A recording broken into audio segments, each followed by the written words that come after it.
Nakamba anta kamba baranda yiri ali songo yiri ndakalanta an fo baranya ni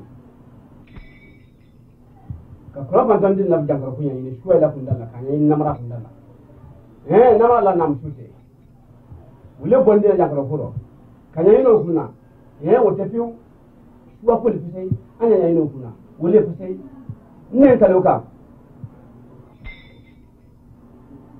bro ni kalu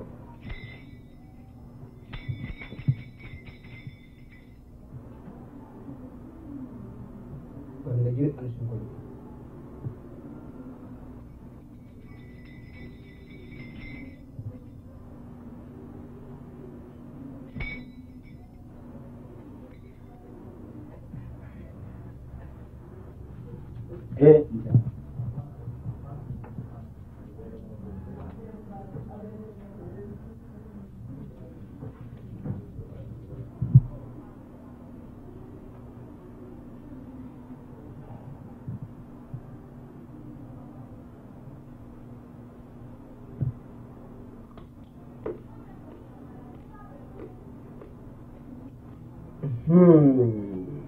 Berapa dong? 6. Amra yang ini. Kanya ini cuba ilah pendala. Kanya ini buang kolam namrala. Kanya ini musuh teh. Pasti dengkenya yoro yoro. Me awalnya cuba ya aku dendala. Anak kan ni ujeka. Cuba. Mangka me punya na guys ne madin shi wani alaka ni waya ko le kan kosibe ikalo ina natin namba ban ni kalike la kinya ta fanno ka ba broma ni ka alaka ni waya ko le kan inshallah ne madin shi wani wallahi a genge na litu ba sai ta ji falin mutane wata ne madaji ne me waya ko koro du me nka me waya ko koro du wule idina saka kuri kabe wari ko nama ube mawfanya wari ko nan kai man kabila abulla na ko jibela abulla kabila karin na kabila tema ha abu ne wata ne da suna lokaci ne mun ka konoro la yi gibla kana konoron bla wule la men ko wa madugura ni suwa ila puti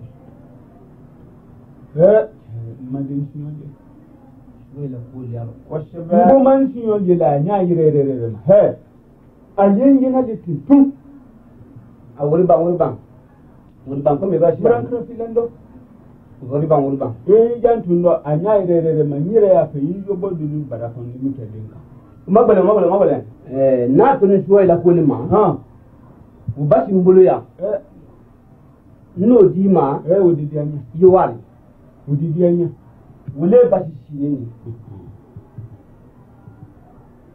meni ntinin di labema membra lukelenti ka ban fi ka sabu ke suwa ya kore endo ye wala ni le ka iba dunya men ka yedo shama yela so ire gumba do albuna ka shiralo ndo ke ala la bose ni ko ibo yi ko ala ko suwa ko ko min na fa namaka ndo kubarka ya la mara ni da tanti ni di la mama bashi aka lukelin wuti o sabu ka suwa ko le do kila ma di mama mutu nka ulo fa di tla me oh nda ya ba mo me fa awo fa ke ni su min ta malmani kubarka malore kubarka hamma ba le lewdi ni wani ma fele me ba boro ne no fu awa ya ke unya ha ana la suna kubarka awa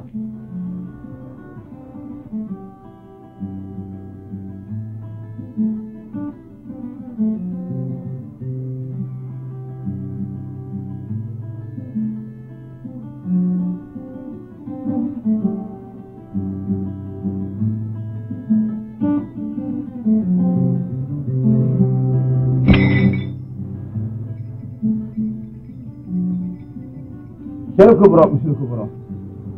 Quel couvre?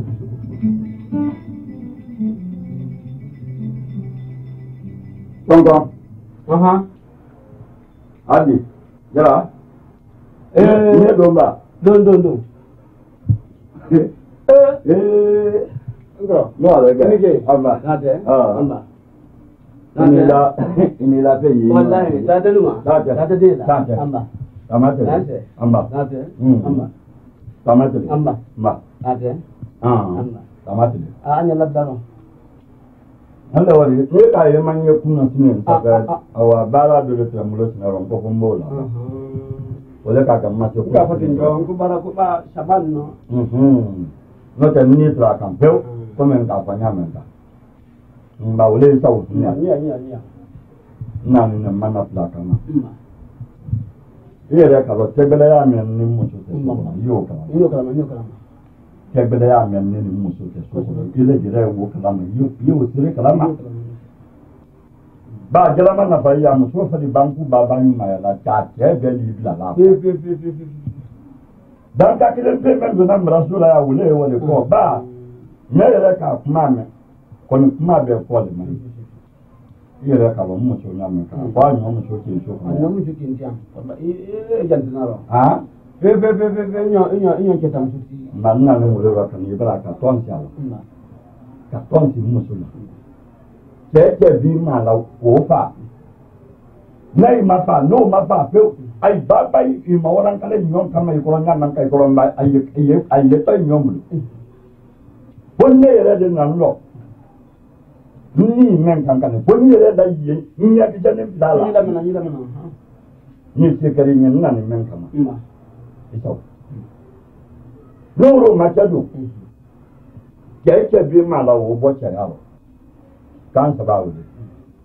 Ile se men na yo fa men. Han na de nan si de bo la mran so. Men ya ka kan mu so le la tu cha. Che ba ko ra bele mu so le. Ah? E ba ne ya su ma ko ni ba ba mu so la na mu so le. Ko a fo ne la ko ile na. No, I ko ta yo. Ko ba ni yo ro le. Ah, I ko. Ba ni nan ko. Yu ji mu so ko. Nkan ma ji ka fi halal mami. Ba na fi da tu. E ba men ye se le la fu ba ne kan nya te bele te. Ito. Okay. Kana kan ko se na bulo di ma. Ne le muso ya da ko le ko na so ne ko le ko na kana le. Ne le ko kon ka. Aba ala ba je de ba da na kan ni che men fe ko wo ko a di. Wole. Mai la fulme wala da ni la blaro yang ni su kono mo ke man nam su man be la. Nko long. Nko long. Ro bo chane no. Ah, pardon. Nda nyombe. Na libe ni dala no dire ya. Ni makende. Mbo chane no kunya ina no ni. Me na bashi men dilama. Ntu ta fe ka dama me ni mamo yesu kono ko men kama. Ikaro ni tilala de. Awa. Mbe wole ko ni ko. Mbe ji. Ni Allah blaro ya ni. Nke man kamente wole wole. Ila poli bradieni abrabe man ni la blaro ya. Nyama fene. Na la sona. Mba menye no ni semen ke la fana oh parce que mo kana wuya fu shi awa ba wala la shisha idi ala ba mo so do be ma iba be mo so do ni no te sende ya ne fali lo ko sebe ambe o kala ma ale jere ba mo so tan do la de to lo ale la kan ne ma wati du la kwa ke ne wonne se la le ngwa di ni aro ko na ale aragbe no ti ko mo ma di kansa ate ne ba mi do ro wonne aragbe kel ko kinya ko na kinya an ba kinya sura ko iyo yotu ina ko iyo yotu mo mi na ko ken mu shu dinni mo ba kan wuli to ma jo e yin kal dinni ma ko yin kali yin shi kel ko kinya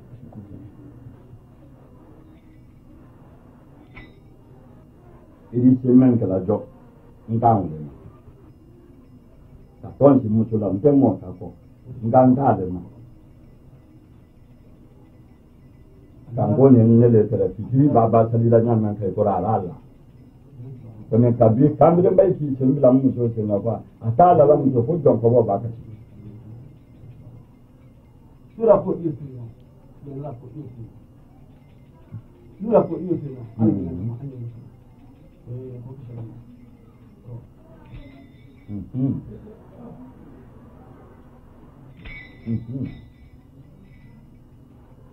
Baule mato.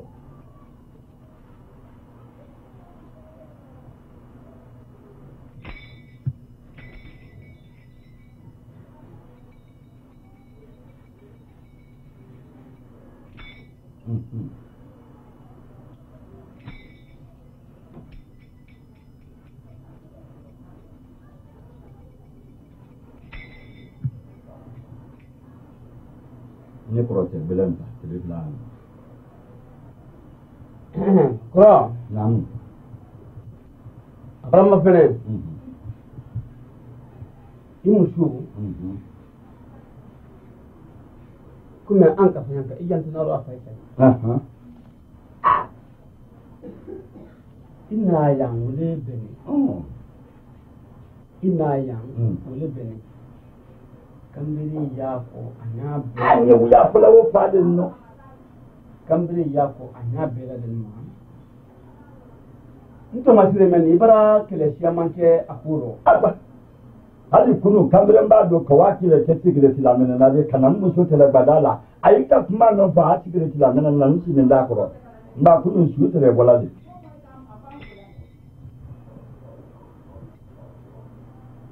bibra ko sunu ko na ku makende kani ikende di nyeri pompo wife ikende di la tala ke go kuma ere madaka bo ere ba ka sa ka lo cha ko chendeli ko ni ka ba ko ndani ne tani imu so kan ko ni srama bali na ti ma bele di ke le so sa ti bulu ya nye bola ni nkolu me no che mo ko no le tra Ibrahim ma fenno kambirin kuduman o te batinya amma woni imushu kan koyi mai na da fulawari mi lo kele ladi awa ne ala de mi ala se wuya foli ese lo ni se lanka kon wo yin ni wo ye to di ne da ni wuli dunya le ko ka o mo bere te o di e kan te kwa ku man ta nya te ba ni on ko te si bele bilo imani nye la halide nye ko bile di masi le bili sinne tenani sintana o kunyo yena yi musuri nyaku ko ako kuli yena yi musuri nyiwa alle mbako irayi mbaba kula tembe mbamala kilibalo notimna o kili non kona no tija ya o kili le ewa le ka kuma bra bala de le na bela ko sila le sina mbaba kilibalo yela mane ko na lo ko so abani akito leka mama ba ko ka ko nye nyakula de bila imasrela la ni fani ne kula ke ba no ni fani kula ka ji kuna adini ki ba kana ni bodola kana ka ko la ka ko no ko la ko no na ku ko ni fiu awalle wa ma amra be ma cha iko tiende ha nto tiende kalo programme ga sha alle wa iko tiende ni ke muso do badi ma ibla la dunya de okay yo dunya di babila mo di babila ke babila ko damila kuna chini neno ala kala la te kana bi cha te kamulu ma kro ka ko bela de ni ali te no fala la baba we ko ko le ka ko ka so ba le wa amra be ma ha yo ame wolu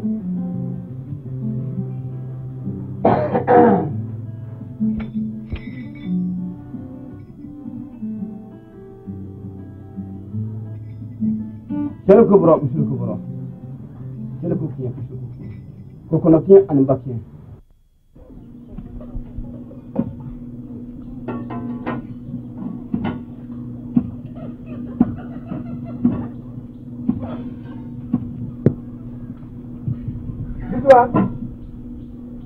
Diba de bona ba?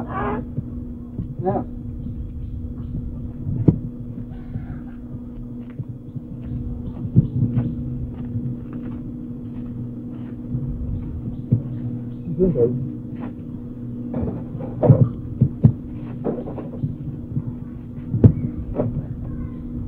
Ni ke lan ma.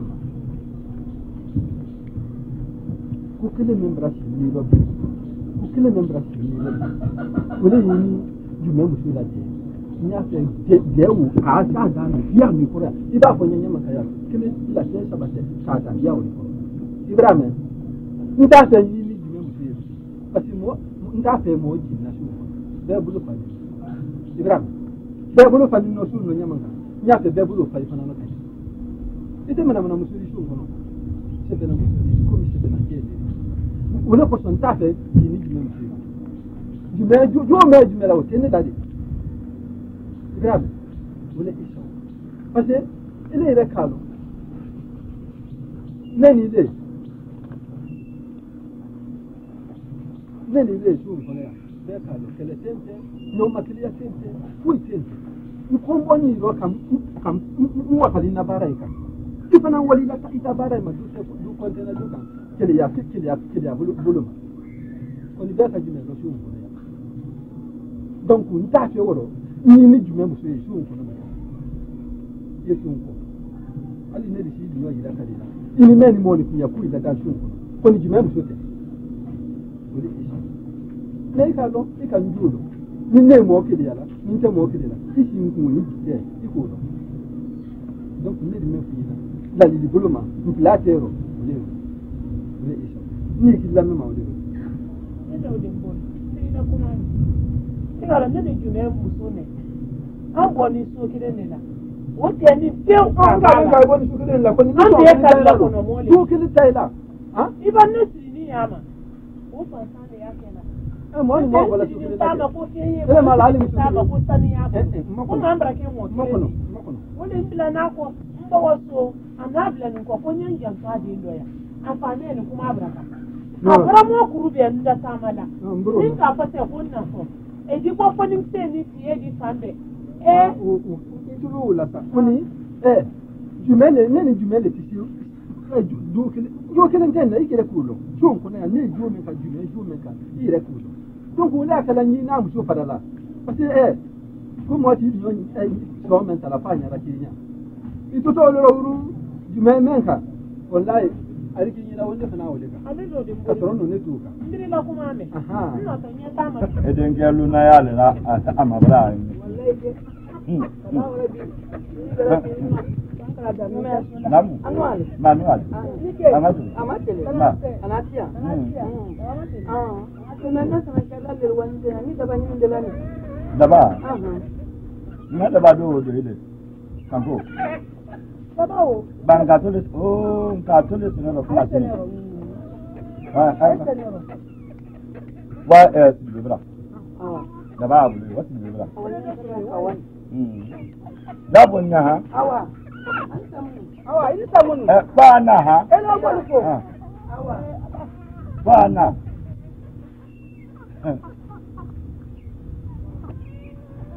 ngambela tena ile ni nonde ile ra ka ba ko ibi chele wati mena ngulo ni chele nje wati mena na ngulo Madi. Nyala nila. Emana ben nyala ila nyama nga hanni fa antala ila. Nyobu nyana. Keba kuro men ko bere ko lo men la ni musula. Yeri ba. Yeri ba. Moy. Ah.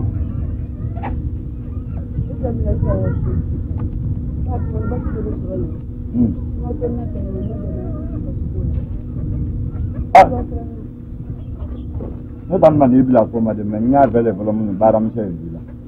Bare baba. Idita. Okay? Hello.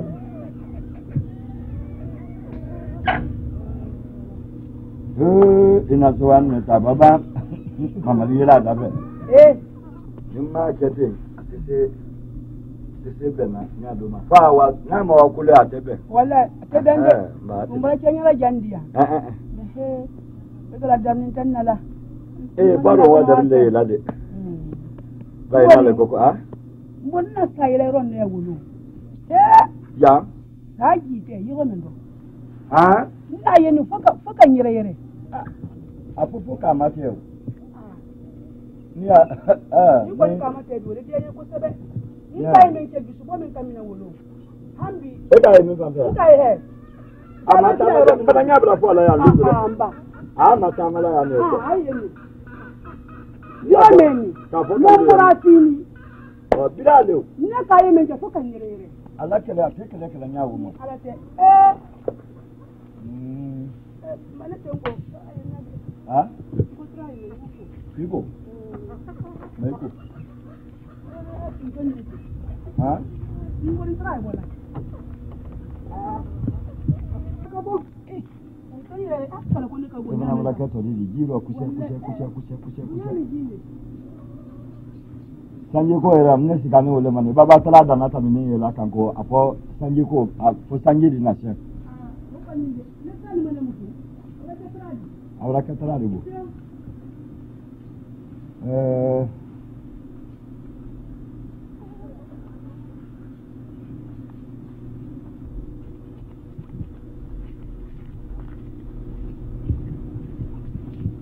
Edan no.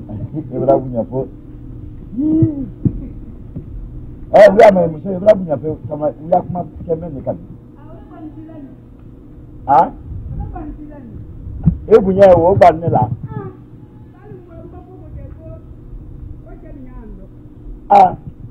Ailu nyai ro lo ke. Wole wati do ba se foni tro ba ke ka do bu ifadila. Sire bu yi. Kobra ta kala ji.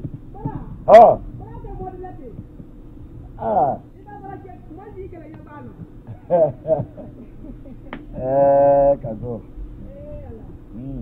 Ebe jamila ye musoro. Kabako. Ala lete. Ala sama dulu.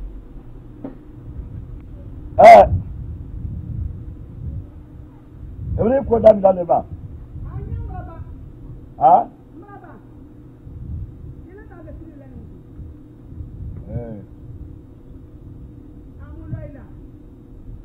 Baba ninyo. Ote?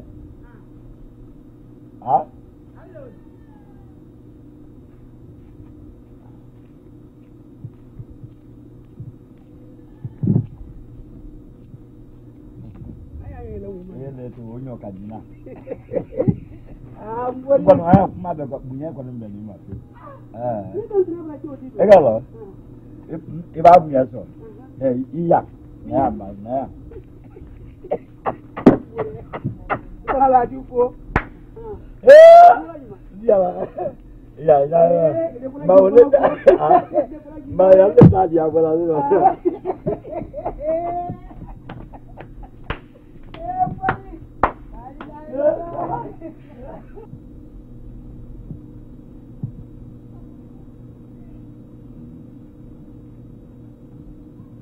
Vamos. Baba, estamos falando com a Aleja. Doni serinda.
Ibaba ko la fida la fem ba so ka be ma ko wo fa ko tun na wate na bara le won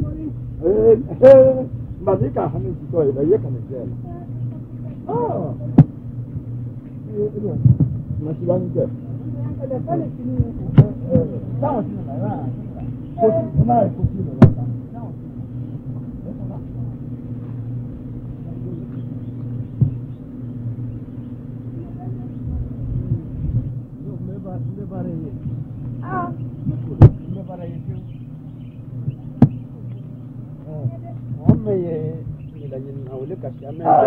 kama le madani iyo nan tere mfero ule dumanyi uya foti ule ro eko to bashi menani eko to bashi nyana ma la ni ke ta ya ko no ni ma ti ko to e fola mun ne ke la kan ta ko le ma ke fola le kana ti ma ni ma ko ule wanni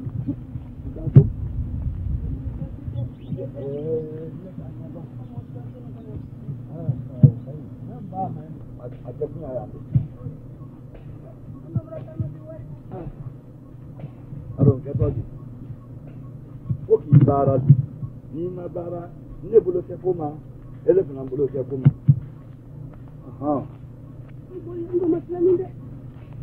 Chailo makona ma nda to fo min no nanyo ni le ne ro be e ka lo ne kan ma ala uli to le to ka ko dro ali ko chei kana ni nyalo mo men kula ni de kula ko ti kan ni akake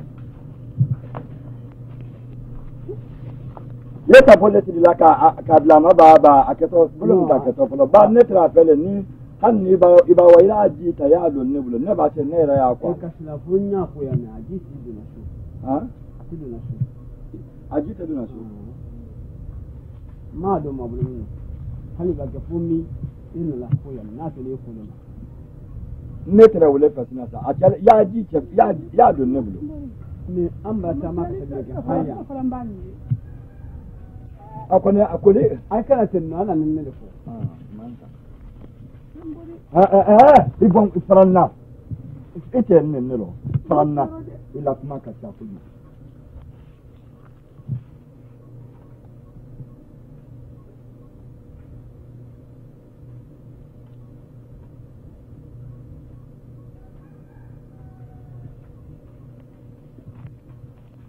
ko masilani ke to ala wuli tole te ka ton shi la ako to ya ni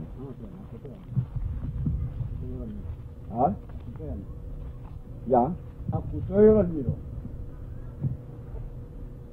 ile ne kai mana ki koshi le amma kan kai sa bari ro ba amma kan ka kai da amma kan kai sa bari ro ile makko ne na le wani wa yo na majama na kwa ya ji kala kan tuna da na la fami no ji kala kan fami mo ji kala kan fami mo ji kala kan fami fuka fami bona ila ta fe ko siri la nya e ka ta fendo ila ta fe ko kana o kilo ti wi la ne simbo men na Nkolo. La no la più. Hai la cotoro. Kilo tila. Ne pe me ye wuti shono ma. Ma allora, aiwa. No ika silan na niwa. Hali mata mai. Inda barale. Airon. Ikoshi. Kono yeji kala kanta ka kodi. Akwanya to te naya. Ile naya. Ni tina diye la ka akilin wa anya tundiya.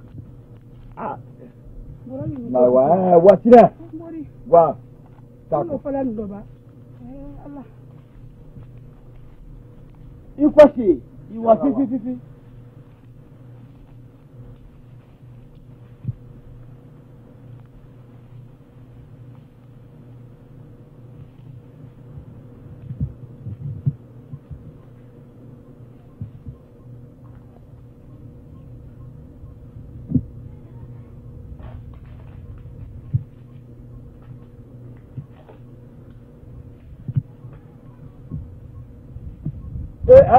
Kenapa?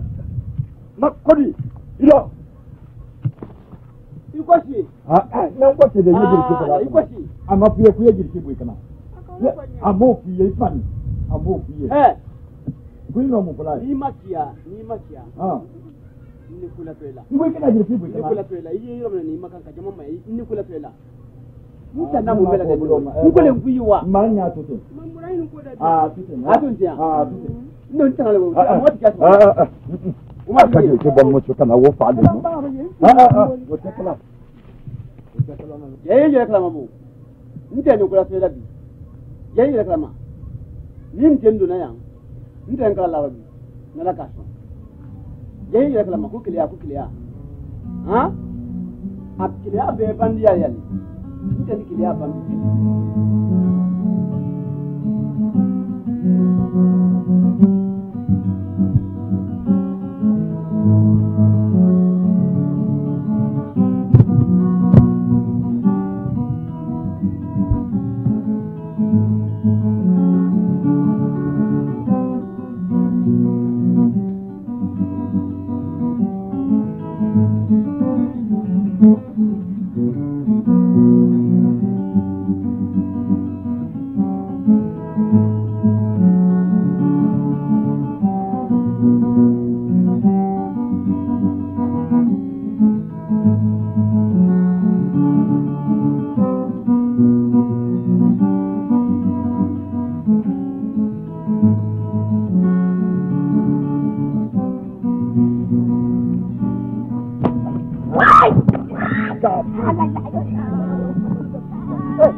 ne ka kon ko do ne wura akila ni na di atete ni na wa ne ala na ndebu ya sonu kona ya ka bibiri ya la ndebu ya sonu kona ya ni muso kele kala fa ni yi ka tanya yi kele pere da sonu ba ile kele ne fa ni su la be ma dinu ne ali da fe ma dinu ni la ti alo la na ni kele da nyara ma ni da ke ba fara na se ne da ni wa ni ni na se na ani kele mo ni yo yi ka man si an kele mo ja te ga te ga kili sona na mu ko ma yi kele pere na mu ko la sonu kona to ani da kele ye tenele rotenya ile bila ni muso ko so ko na ida fara me mani se ni kana kuma wo ko ta anu ko la de ibiri ta de na kami kana kuma wo ko ala tan ba fi kana tan ni ko ata ko ke ne ke kala jaw ala tun ba te ku ke ne ali ke ne tra te ni ba ne ke ta so su kala ba wo ka yere lo yere rombali kana na ni ne ibanna ni ko be la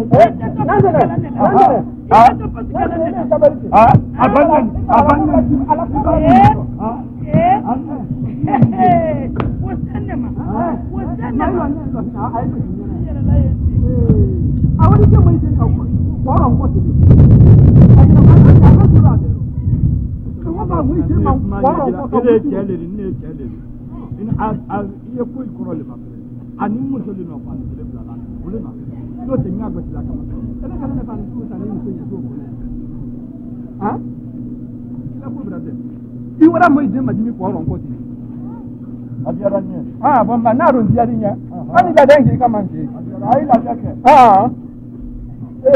kele ya be da tinya so ko ne ya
fa wule yere la roti ko sa problème ala ki to malonna jume wani kala moy la musole kan silala o fani me o kana ko su ya musubulu kan ina kwa musole loni ni kebere kumala bon santa nyalo wonya ko wo walo akoro kadem na yambe mabe abeni tingi yo muso fi muso atodi bi kamere njani todi bi serifu muso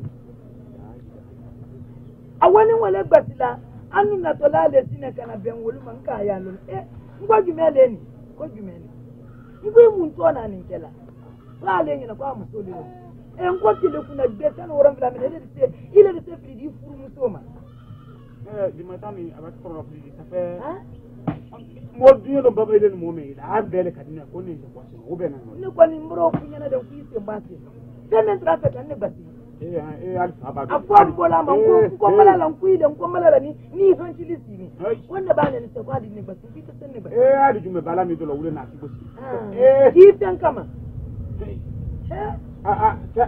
akebreka kalama ko ni akebreka kalama de ba mu soni kasile boni waro ko wa ta fala kenye ndo kala keme wodi atela wo ku ay baba ro damen ona nay ma hankili di jumema nay ma hankili di nay ala mo ni finya bara tinyande era ba ma fene de fa est ce que ngolo wuli tala ko ko ni barani ba ikana mo yitende ikana nyabo kinyalo baradaro hankili jati yole mafene yo fana mafene onne jume hankili le mafene na ali nya jume na neto mafene na hankili ne wole ma ba de bando mani jume tresi jume aw hawle tresi wala la kodo le ne ngana kuna rabla mo musu koji menon sine wodo wotene si la fodo tibra ba ko ni makekbe wa kala du tibra hana ro wake mo musu le ka ba se du tibra ba kidi me mai ta ke sir lawle la baraba wana abulo mana masalani ne kilo ken kunne wanko none na biwo alle woni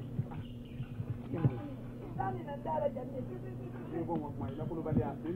ay na lo aye sulani ni nye tu ba ka tamina ni se nyama gira lale ha nyo sulani magira lale mbolo ma sulani mbra kulo bali ali amagira toli nyo fina di ite kunyonko ami ngena pese ne mendia mbra kulo bali ali otiyeni ma ka aka juri te mendia wala kamenda ro nele tan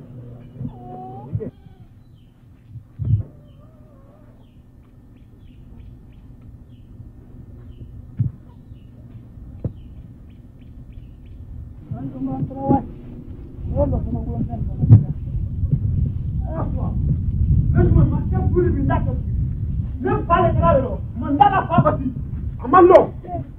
Unjani bimfa. Ile ikado. Atia aboni. Ifani. Enyo jambo ya mundo. Aboni. Munjani na. Awale mi. Awoni se sokono. Ikelo me koninta ko ifala. Ninya lara ka nimma ke sudi. Nimma Munjani fa. Ko baka muso ma fu. Tamina ka gbati amma foi kala bi. Mo fa ngere ka mo ka. Ninya lara ka. Ninya lara ka. Nda ke sudi. Ni kirate. Mbakendi. Kuninta foi fala fe. Se soma da ko tunyale. Kuninta pesa bila da bota nyale o. Ni ton kala. Ni ton kala kile yala. Ni jafara. Amuso mandae. Na muso duma akani kala. Angwa. Nangwa. Nangwa nya bala kero ndaka su. Nyale tamangwa. Uko yenge nangwa. Kami nangwa. Nya bala kero ndaka su. Anyi ko nya bala ndado na folo. Ko nya la kan. Ni fanando. Abrobo jella kunda ko musul fana kundala. Ahamba. Ali kan babo febra ni sei. Wallahi abila sene woni. Mun muso ko nyama tinamba. Ina kile yaba ti ke ba muso ba ita ni bela soko no. Ani tawra ko ko na di pala. Allah. Malo ni ko ko kile ti.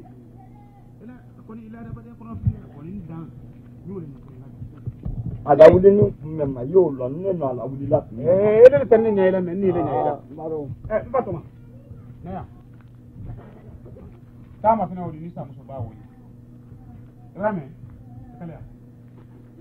Ke ba ko na dala. Ni nda nda ya. Ni tia. Bundu kumba grate ni tia. E ba ke na nya ko na nya yo nya ko ni. Bundu kumba grate. Ne ma ko la wuli miriya mema nta fe ye miriya wuli nya gira kan na men gbala ne la moni ti aro wuli wuli ai na la kala miriya wuli la miriya ma to nya ne na ne no ale konko do ne la da pa ni men ye kan koma ale flamra pa ni tu odo jaila ai ba ko wali la la de dia ai be ma pa ni mojo ne to kalama ne to kalama ba ni ka fu ka na fu ka ban i ba kan ko yin na kai ko na la mi kan da ya fu la ko jenti ne mo lo de abona nya le ani nya le mboni nya nya na kai le re ko abona le le nya ba ni re ma lu ka fo ni tu lu le nya la ba o bi se nya la ko ni min kelen pe fo ni min kelen pe fo ni sire ku muso bosi bu ai ma bende ima ku ko nge ka saro ba ni mo mba kan ko yi ko ni nya le mfalu mbala be ba business ne dokun ba dori doka dan dori ihe gili tan islam lo jinti kaja ala islam nyale kaja ka ko tan ko kumbali ni nyale kaja ka ko to ne malo sine ibe islam be bu kaka ai islam be bu kaka ile yana ko ni ne mu ya foli kama soro mo fe ni mo foli yana ni ke ibake ala ne butu ka nan ne fana na to ne malo sire bu mu so ko ti ko kuma me foni nko lomba sire fu nka ni ntele di no te ale sire fu kile wo mafora amafora mu so fe ya amafora moluka fo so kuna ya kwa bila ni mu so ko amba me ante wole odi moluko fo ne ko ne nela kotoro ba ntamu ko kala mkundo nini ai ko lo mbulu muchole ye makono eto mala nyana mpola soko na moino ne ba ke men fo ye o ponni ne wole nya pola ne fana franci ni si fadi meno mbananga ni si fadi no kama jini ta pola soko na yale moli tolonkana ti ai tolonkana aha ai tolonkana ili hangili si nyeme fara nyafi nye apo iba ke men nya pola o ponye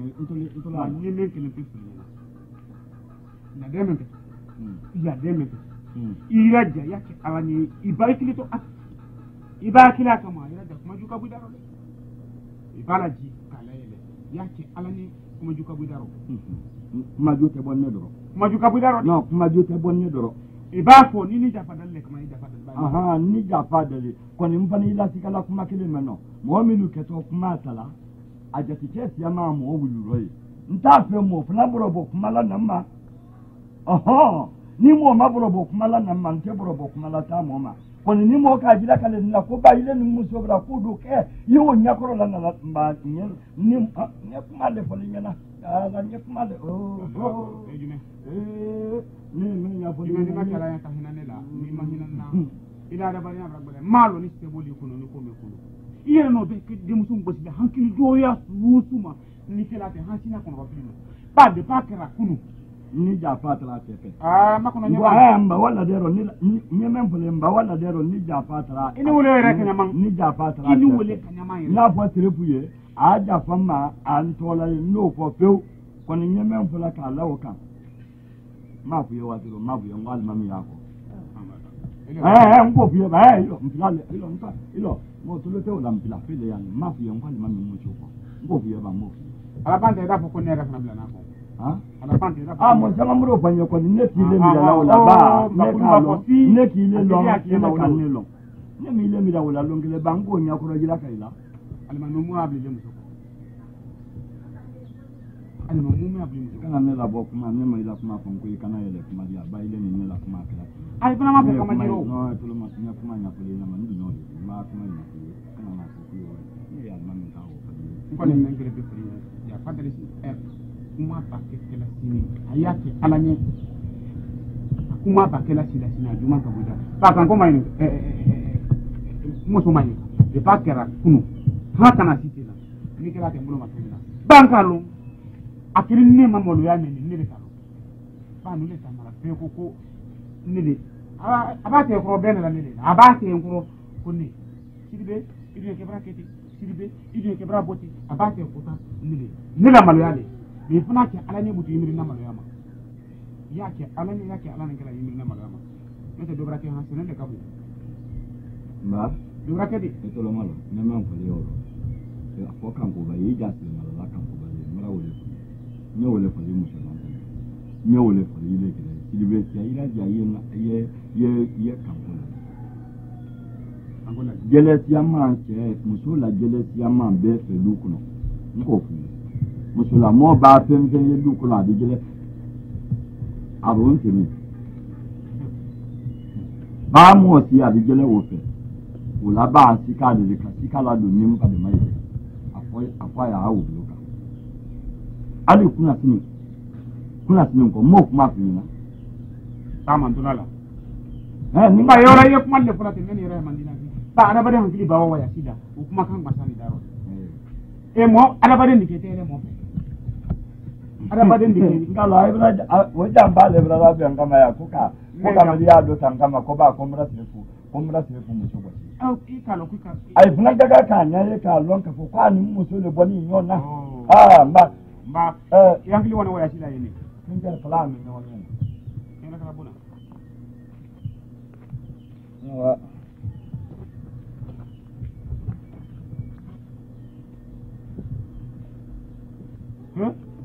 ne ta wuya fa yau ai babu kun mara muso bati kan mara so ma ni mara so muso bati ko ma ai raso na bai da fa ta tri futa ikake on ni ko lo ko yi ko bele kala mbana kalo anna ni sulun ko la jala manna fa jimbe fa brale yani ne kuma gana bana bu ye do te do na ko ma do te do lo me ko duru aba mo ba boro kon ne no muso makile ya lam fudu muso kon ni wo mankan ay ba ke miliya titi tala ay miliya wota ni kila ba da ay ba ke ko kala ay ko ke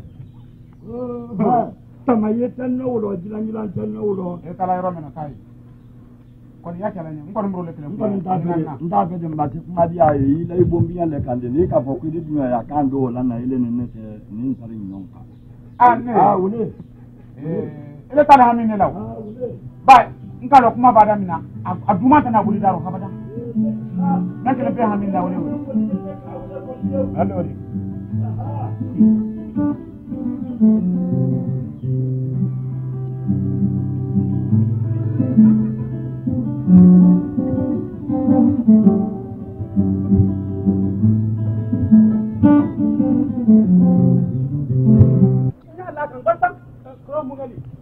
Baliba, nin tajube nyala. Nda subo. Ano mungkin bi. Wa baka muso ma ama foi le kala. Ko ba. Ko kile ama. E sabari akela tala ito molo nila. Nyime foli. Ibrahim. Wo be ye yo tuti. Ko to yi ikala ni tatam ne ngene nye. He. Sabari sinani mo kono. Ala ikiri bombo. Na di kuile da ka kuile. La liba be bulu to molo. Ta baka muso ma. Mbra lo mbo ko ni. Tam faliba. Allah sabarta. Ito molo na. Atana kunando. Atana kunando. Sabarta. Na kuma la me oyem fala nele ku yew isabari yi muso ta ama ami muso ma dimine aka ana batila nyabra la ka ke mba way muso ta yiwa duti bra duti wule ta bade le ko ma lo kime bade atenta wule ma e ki bombulo tanam ya ma ko ku yo ala iti sabani nyime ko yame ibra ka ni bombulo ya sunuma e me mo bayi to kono an ko de ba ka nyalu fana nan ko e bone tan taro lungoro lu iya kan ka yewulu ngalo mona tanendi e sabari sinani ito mo langana ika he wulu ko kono yana ngai to a wora le kwa kende kan ko kono no jo a ko kwanta mbulu ya amuso baka fonko ani nga amuso ni mo mo jondi ito mo nga amuso ni mo mo tele ko kono aye pani kula nno to mla ni mo mo ka banka fa ale fa amuso man ko ngo ngete muso koro ana kenda kenda ka bali blackberry ikuru na wora be ngokuru on ko na wora ke nyana ka u fara ye mba jani yire bila kurusa taro sani yire bila ni boro atuti iwi musuta aiwa duti bra ira kala men lo na wole wodi iki bonde ta wole wole isa ndara fa duti be badale ma ay sabarti woto ni kelate ndari ni chalo iki subila kuduna kele sabari ndra ne Allah wodi mako no nyonya lenta wo nyen sin duti bra mai ko wole kapsa wallahi no ken vanta bra kan tu alalla fa la wallahi billahi kuke jumela pole suni no e kana ponya apole kumara tiani ke kapo ko ni labo ambe fabra le teson mbe fabra ko no la ya apole kumara tiani membra chambula ayo ko na le tedi e ndo ke le amra anera jini wole law am jini na amra le la amra le ale ko ka ni ma dia ba ko ke musu pati de mati ko ma kanya le law na le ka soli ke naka tashi gombra ba eka kuma mfula de mori ali ba kuma ba ala tumbaki ne da ke kendi ala tumbaki ne ai sama kama sai ta ko sino amaji ele amade ba ya sabari anya ne aro nyimi ndiare rodi duti sino ni ke ba amade amba kila monto ba hakato ba hakati ma balba namu amra tile kara ala se kara amina ala jiba fa ala so sabati amina ala kilalo ala kalo salama wala ala suiso mba anye kuma man kuna nabi mba ko ba si soro mba abra siro otene otiyali ko ba si soro abra siro ni ba bra jala man na fajiya ko me son ko nabi mba woyu tala mafo nyoyela mba foka ko ila toni mba wule ala suiso mba anye jono kuma kuna bi mba wule jumedi mba duti madi mo ba iki wule jumedi mba abe ka jalama na faji to bala mba ma tase mba ani le woto mba wule ala suiso mba ni kanya yambi mba alma me gere le no mba ko me so nun kono bi na di kura na kono italo atie ai le kra nan antina ile ma ni ka me dutia ali ni ne so kala mota di mai ita bunyaro wuri ka tila kanero ka tila jaliro ka fula koliro ni anya ni ngoma wule ala suiso so la kanoro ka jere ka jumela ale tani bure monabi wallahi taala arabasila mayakuna arabasila mayakuna arabasila mayakuna fefe abure mononi bi ko te la kuma mai ko ayaze ka jama na faji to mala ambala safa ti siroya ubrake ka be kenenge na la rabi oui on mo sutra ba te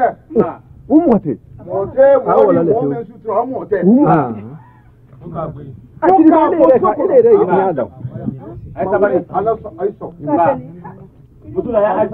ka nari so yaro ba na nya kukuna asi ne fe ma wure nudi wotene zine na ile ma ayeno me so ko be na ka jama na fa ja ko ma atekela ya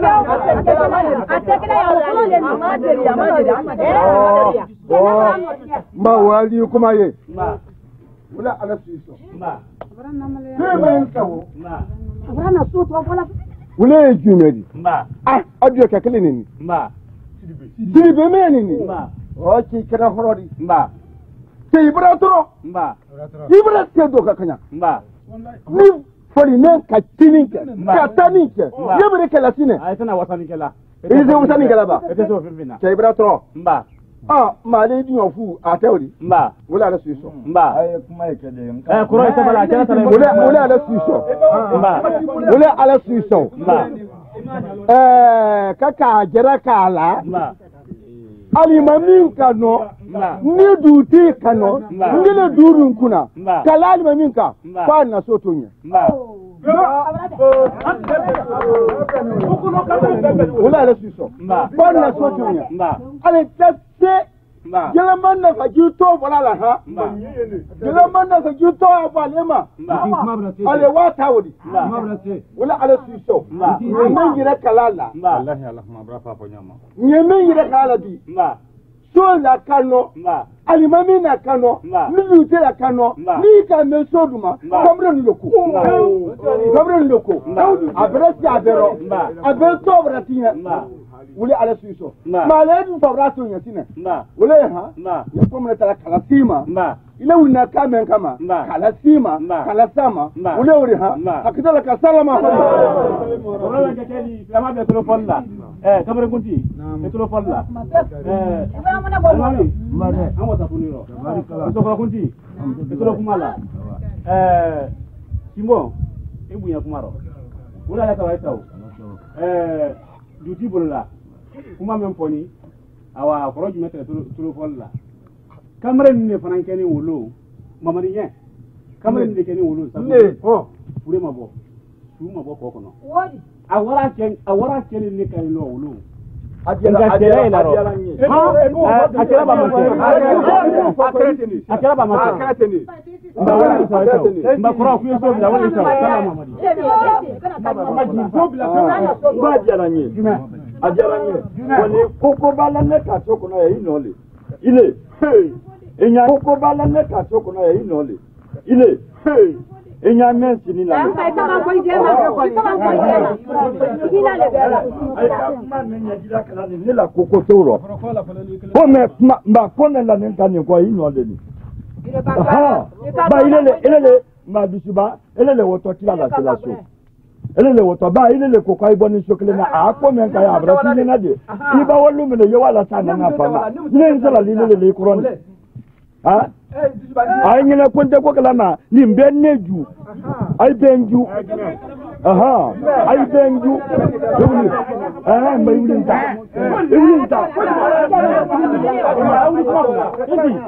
agwa kana jamana la de ko ne kalo ya menka ni ma fiya nyam bolo farali la ba ibra jamana ibra na ko tinya ya ko be bra ko do nyona akili ni ha e sabari ma ti be bolo namu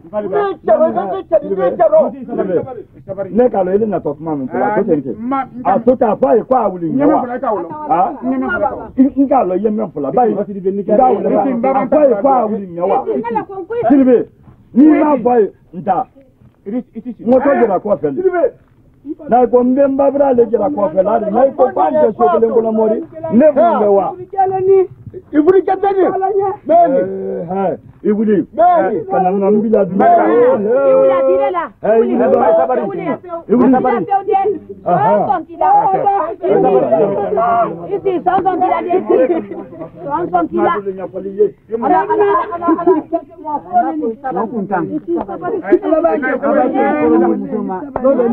sabari idi maji ba ti maji kasi tanya e ko di bana yekani ro na mo din ko la kuma ya konne ki no te alo ni kai na mo den jamfula ni so ko na juma nyema ko di yo ala ni mo bal braka na ta sai su do braba ne sai su do braba am ni kela ta mo mo ke do ba joro na kana mo bal do he kana mo bal do ya mo ba do ba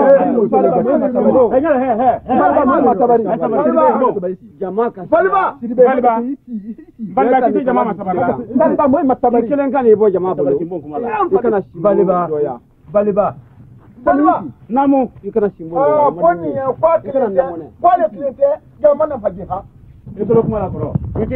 Ni kero ha. Mba. Na ma ke na ke to fulete ne. Mba. Kuti haka to. Mba. Kuti haka to. Kuti haka to. Kan ne ba. Balba. Sabari. Ibri ta.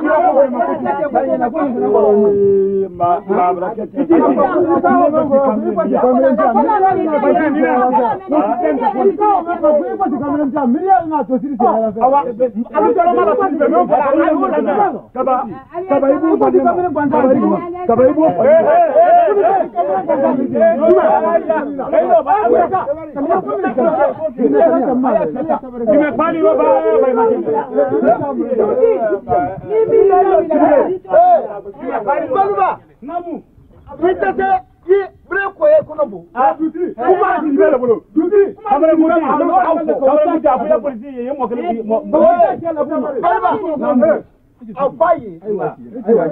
Afaye ayakatu jama na bajia ne yakuma arikiala ikame koni ekereha ne ekero aribo songo awotole wana tuna awanzo mala sibela tege moi matabari ibe ba kema fala ante kimela kuma te wala anta la puite oja mita wonde na batisa oja ay sabari ko ibe namu ay kuma la Maibulu, mwamba kibulu kuyani afaja mai. Ole sawu. Salamu alaykum. Kuma to sidibulu. Sidibe afa kamna fo awu fo. Afone ne kusila mai sabani. Wallahi. Sidibe ko nimba cha kuma menfula. Ka pokon kana boso kono ya nguko kuma mi dadi. Alimani ni ko ya. Alimani. Ila kuma fo yeme. Alimani ila kuma fo. Ya kuma anya kala manto yaro ha. Moyela bande. Ni ko la ko yela ba. Nimla mena wadi hakatu. Duti mba ani imam mba ame somo badi mba cheni ngalo mba ndiyali mba nkani tibi mba koni mba moy ko tona kolini mba Allahu akbar kolini nte alebra menche mba ay na muso ijome ka mba kelente mba modena ni meabulu mba na ka foko agba sokono mba aywa waro mba awto men la laro e kulu mba mo lo ila abari ni ko ay mala banyalo sabari ani takala bono la ibanda amra luko fali loba mani kame mutu ibran ku sabari ni bam sabari kuma la bamati oroni mo bal dinera mba ana ko mba ade die mba ay tanala nya daro mba na ko nyongre ke lomena mba o men bakel ta do tax mba ba ko kele na dante ko kele ni mba mande mba uro mba ali miri alama mba ali miri alama kelama mba ay miri silama yama mba ala le tabona la mutumi am muso meni mba ay miro ma kana mo den waro mba ba na wara mo den waro men la ta kai mba ba muso ado na ni men la kai mba aidina mba aluwa waro fe ba adita sona mba Mambra kuma ni kaka. Ni no masumi. Nda fina ni masumi. Saro do. Ayo mambra kuma men fe wule. Na ya mo ba jani. Ale asu ngono no. Atulo pa. No tari ku men fola. Ni be no kam men fo. Agaro ke. Amuso le magbasi. Tu me sokono ni sokono. Na ma sobla. Ni ma kala fe ni. Aya fo ma ko nyomo ko din. Ni ma kala fe. Kura sabari. Ay Suleiman ay Suleiman ko fa ay Suleiman ay muso gbati bi okay nge me ba wule fene tasra al ya bunya bo musiro ba ma ba ka me nya ajera me ajera ni ka ku le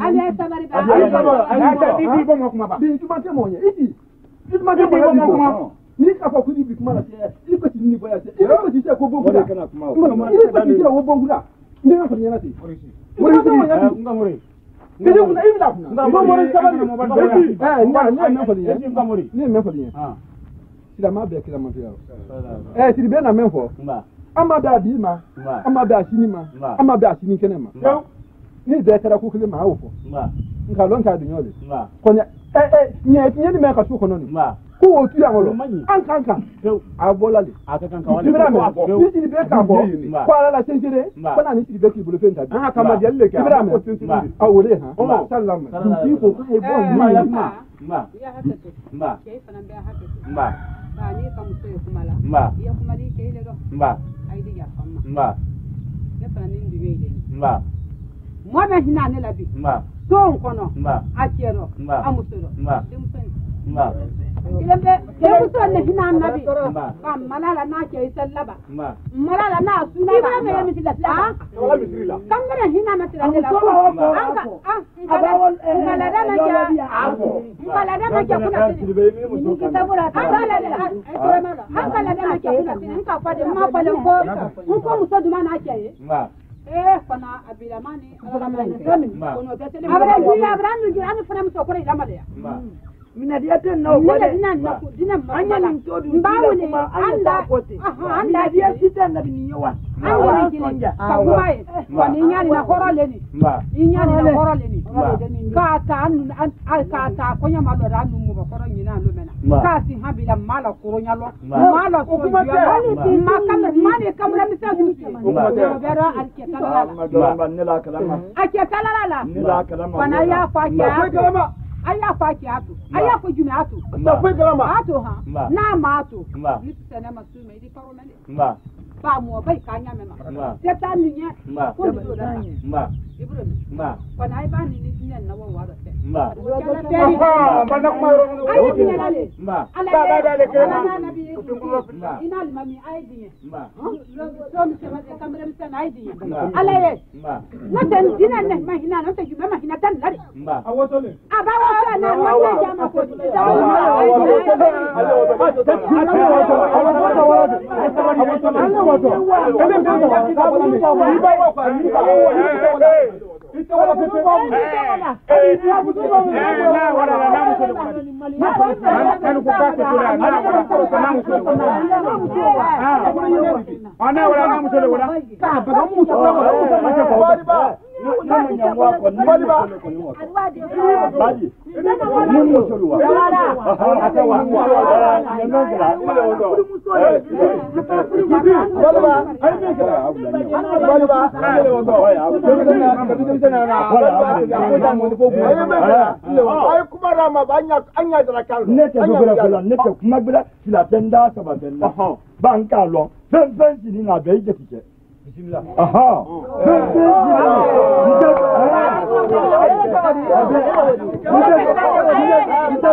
Ka boyoro ni maguru faka wa bila ya na abia muso abia je tike ba ajara ni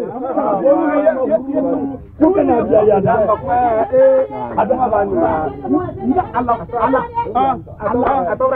Allah kono do wala na wala ni.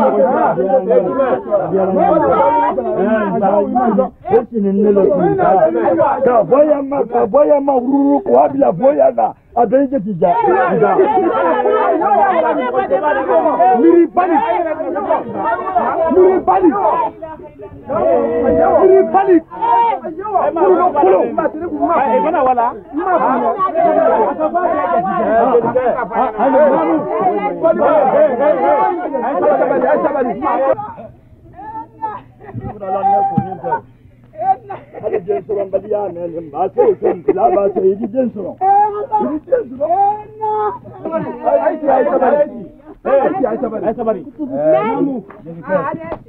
Assalamu alaikum.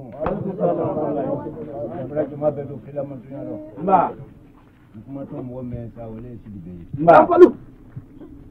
Ni willa ka dalli ka islamale. Ma mo me ka islama ya ko ni ka dalli ko e. Ma aka shi dibe le mal. Wote ne. Kasi ko kanin ka pe me fa o ma fa. Ma na su ai sau. Ma na bra bo su kono. Ma alhamdulillah. Ma rabbil alamin. Ma ta'ala alai. Ma Apo kaira alama di dalam. Amina. Le hamin to moy jenena. Ala mula kanada. Amina. Ndi me fo jamaay. Ma. Le tabari hina kiti. Ma. Ay tiri de mo dama. Ma. Au ka au adire mai. Ma. Me andi do ke. Ma. Moy je wala do la kanada. Ma. Ma. Ala manna kanada. Amina. Ala manna kanada. Amina. Ala sini kenada. Amina. Ala sikre. Amina. Bismillah.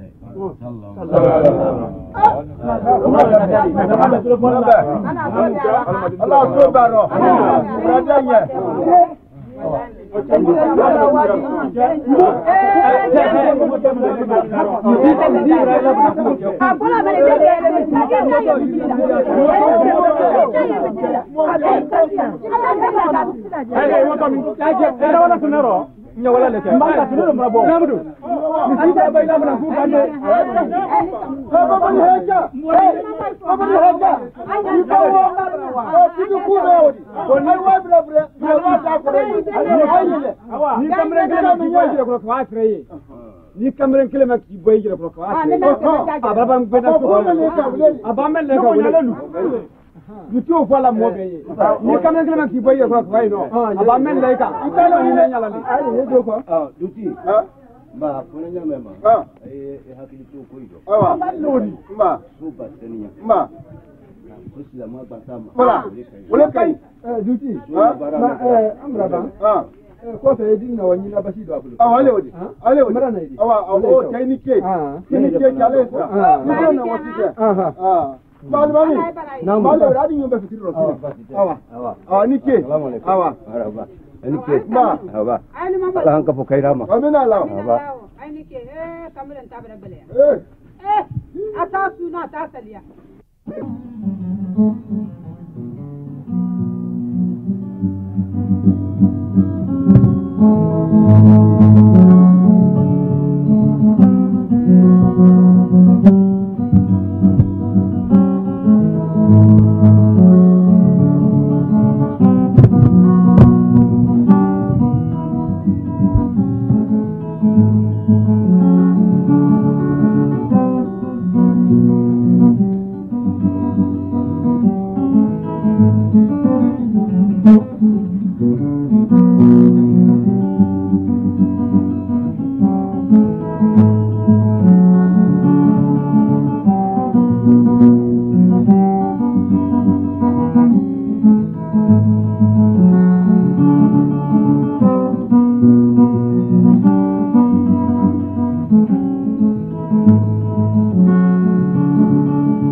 si mɔli fɔlɔ min.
Ese bena don ki mata.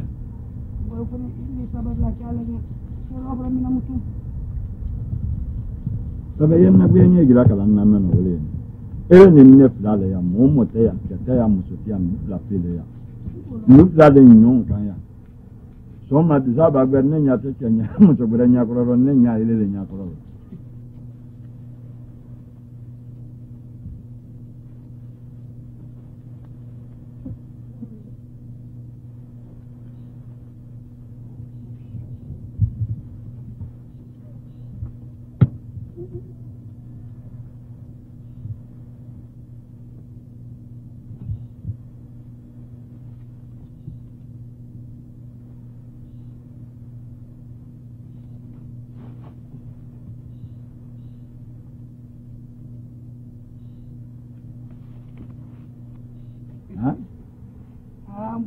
Ele unanya teke be.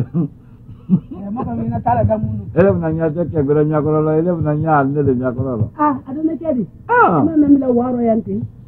Kala waro ko sula ila neta bangon madiye. Badi. Maya tenjo ele tulani tenela. Ko idu maya tenjo ele tulani tenela. Mbora ko kolon smente fiu. Bani mbora trode. Mbora non kundo. Jangan sare wole sare koro. Atoka bala bawa simu eta kala si haya.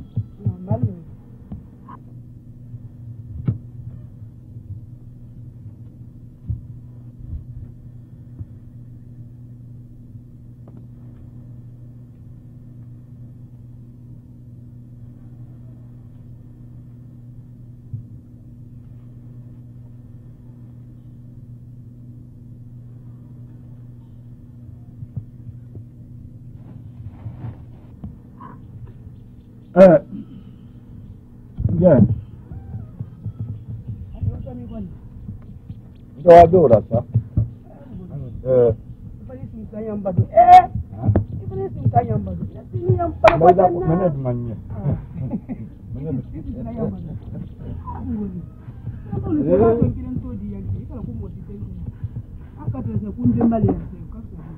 If I did ever know Ronya Mansate, so te it won't take io la cross la niente.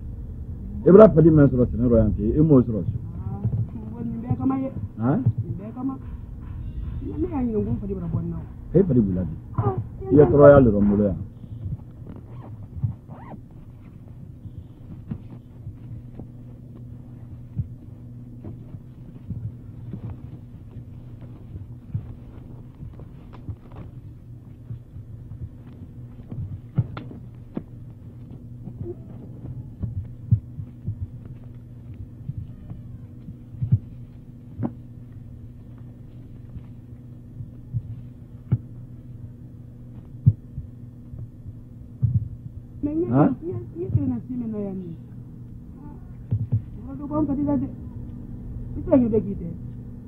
Oh, la kaliati.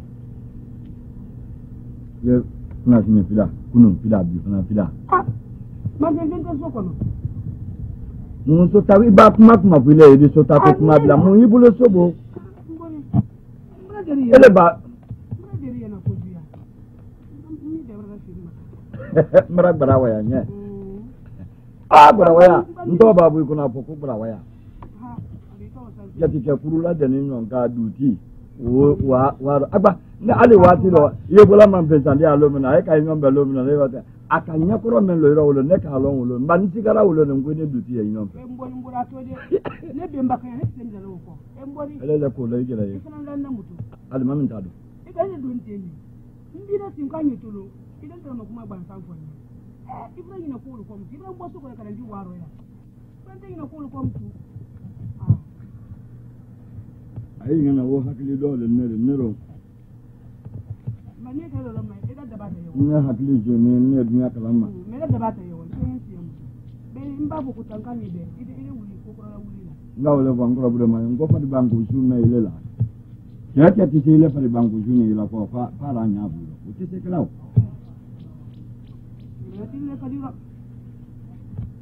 Ndabila teso mtumbulo ndadeso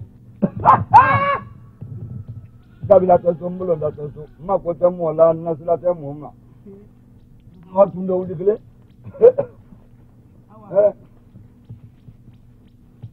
Ba Yentamba lwa lede lwa tembo ya mtu Ah Yentamba lwa lwa ko tembo ya mtu ne lwa nisumani Enyalo na ga na ga Yentamba lwa lede ne lwa besumani ni mrantoro Yo ni tamba lwa lwa eden sulo Ni man so ni woni ke la ga mrilo Ibi kongo ikoro nalo Ikala la ditu Ni man la ditu Abe ni lo mana Ah Ne lo mana ni woni ke de kresu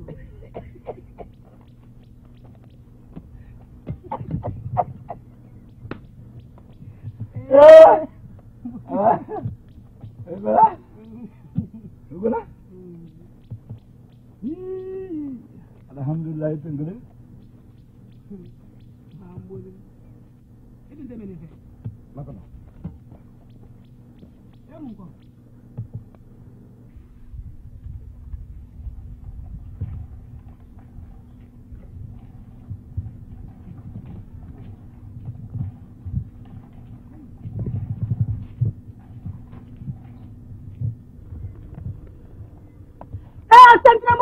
Atentram ngori. Iblam sabrana. Iblam so. Ntana. Kuma. Ni mama filo ni pandero. Ntana ibli bonno. Ni da para. Ngoro ketembe di bonno. Ni da pamma.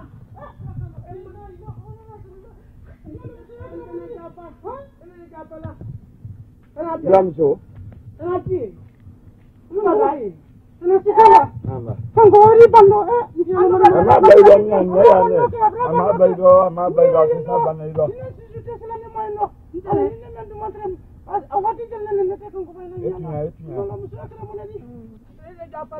Ya da fam da mam lamso.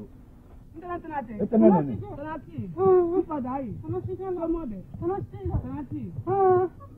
Mlamso. Iro mratama. Euleni so no lumda. Epi kuna sinde boroso. Kabi kuna sinde so le melori.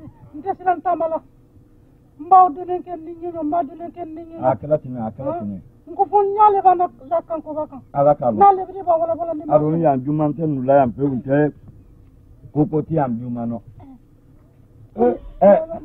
nyamun kala wora ko maro do wo to wayi abraba bale rilo ma ko na sina sadi ko to sadi ko nte pe ha sadi dala jinya wai ko nyawa finja do wata nyana ibrahim ya awa ni na sija finja sadi ko to ibrahim ya awa ibrahim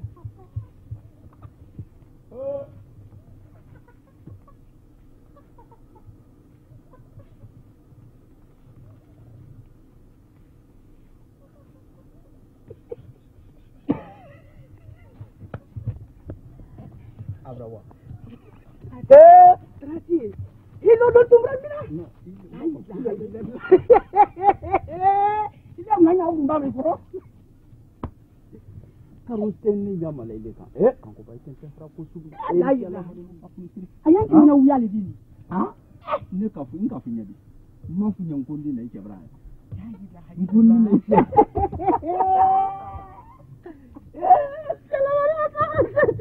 Yani lebi. No bi.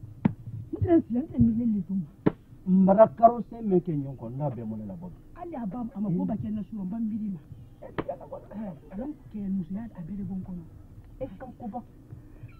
Dama ni bra mbune o bara fiti na ima. Ido bu. Mbra biya su be fa en ko sanyo so ngonna no yina. Sanyo bu ise. Ayira na ila janti en fala tin te moro te ko jume ta do. Adekedi. Ay ile no. Tenye. Ha? Sele tenye.